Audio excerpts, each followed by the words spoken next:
বলেছিলেন তিনি অশরীরী বাণী।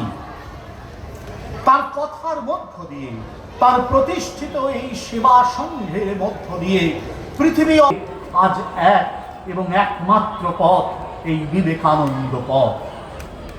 নান্য পন্থা বিদ্যাতে আয়নায়, এর বাইরে। আপনারা সবাই জানেন যে রামকৃষ্ণ মিশনের বিভিন্ন প্রান্তে এই স্বামীজি উৎসব চলছে।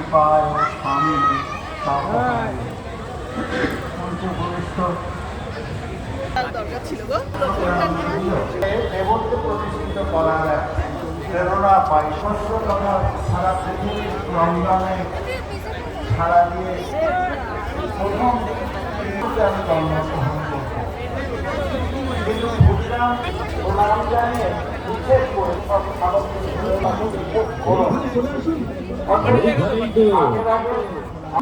স্বচ্ছতার আগমন স্বাস্থ্যপাত্র প্রধান